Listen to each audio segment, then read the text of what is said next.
Well, it is primary day on Tuesday.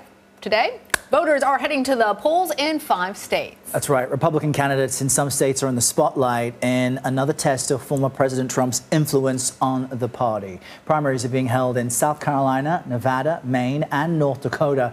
And a special election is underway in Texas, where Republicans are fighting to win a seat that would be filled only until the midterms. We have team coverage of some of the closely watched races across the country. We'll check in with Caitlin Huey-Burns there in Washington in just a moment. But first, we begin with CBS News tech and politics reporter Musadiq Bidar. He's in Reno, Nevada. Musadiq, welcome. There are competitive races in Nevada today for governor, Senate, and Secretary of State. So tell us about some of the Trump-backed candidates and their chances of winning here.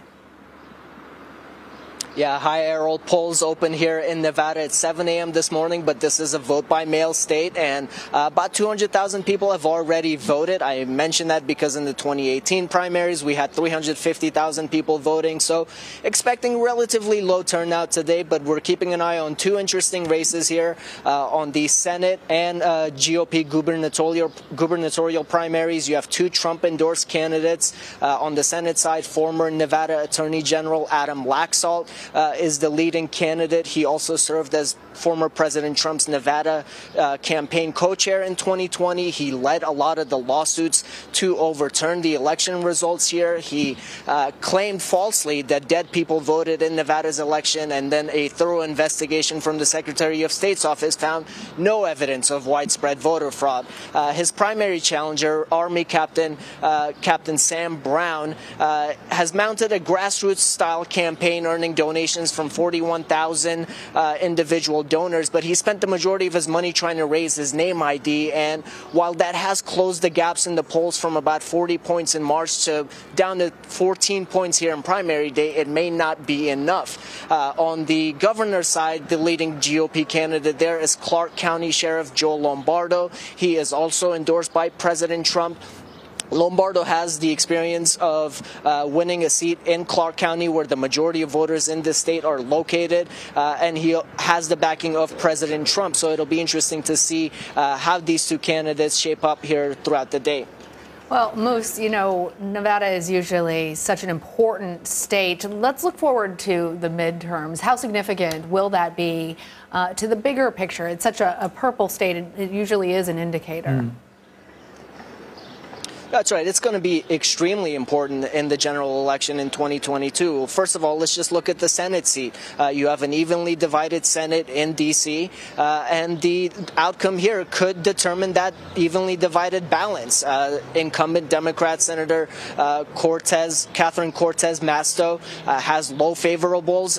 Both of the GOP candidates in polling, it shows that they would beat her in the general election, and so she's facing a lot of pressure to hold on to that seat. Same thing with the Democrat governor, Steve Sisolak. He was the first Democrat in over 20 years to win statewide office here on the governor's side. And, you know, the Republicans that I've been talking to, they say that the issues are lining up for them, the candidates are lining up, and they feel that they have this momentum to really take back some of these statewide seats that they haven't had a chance to really take over, because Democrats have run up the score in Clark County, in Las Vegas, and they really win a lot of those seats easily. But Cortez Masto, she did not win Washoe County in 2018. That's where Reno is. And so Republicans feel that if they can do well here, and if they can just close the margins in Clark County, get it to under 10 points, that they have a good shot at sweeping the races in November, which could have a big impact on the Senate in D.C. come November. All right, Musadiq Bidar in Nevada. Thank you. I want to bring in now CBS News political correspondent Caitlin Huey-Burns for the matchups that we are watching out of South Carolina. Caitlin, always great to have you. So 2 South Carolina Republicans are fighting to keep their seats after breaking with former President Trump over the so-called big lie on election fraud. Tell us, what are their chances of staying in office?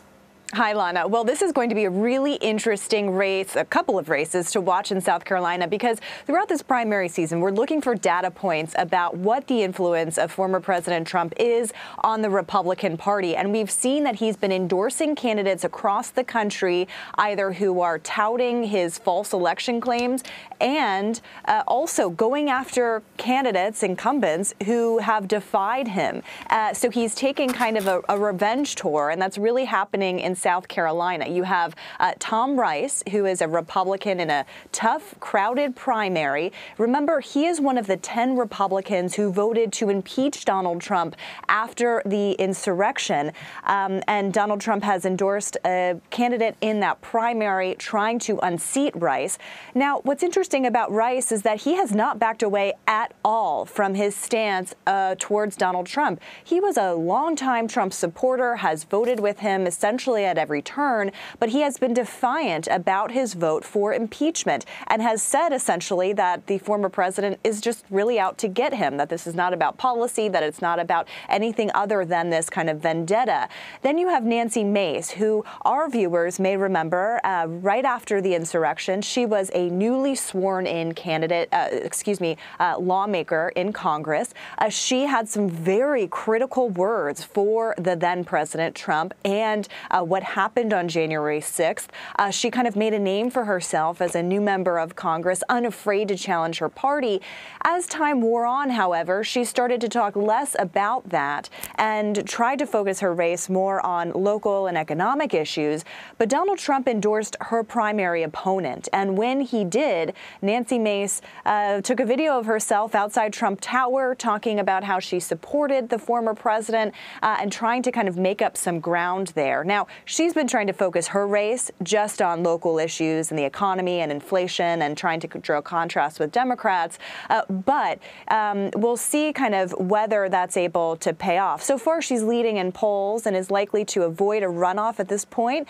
Rice, however, is likely to continue on in a runoff. In South Carolina, if no candidate gets 50% of the vote, there is a runoff race.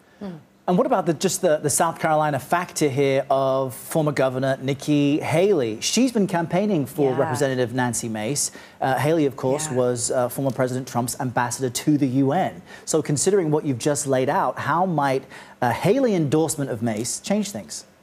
Yeah, Errol, it might be kind of a proxy war between Nikki Haley and Donald Trump. And remember, we're kind of seeing this in primaries across the country where you have Donald Trump endorsing candidates and then potential 2024 candidates, many of whom were close allies of the former president, worked in his administration. Remember, Mike Pence endorsed a rival candidate, the incumbent Kemp in Georgia, and won. Nikki Haley here is endorsing Mace, not only endorsing her, running ads for her, going down to the district to campaign for her. And so really, you know, as we're watching these 2022 midterms, we're also watching for candidates who are getting involved in endorsing and campaigning, because remember, that's their time to really kind of build up their own political capital. And so if Mace is successful, Nikki Haley can count this as an endorsement win, and it sets up an interesting dynamic that you might continue to see, which is Donald Trump on one side of candidates and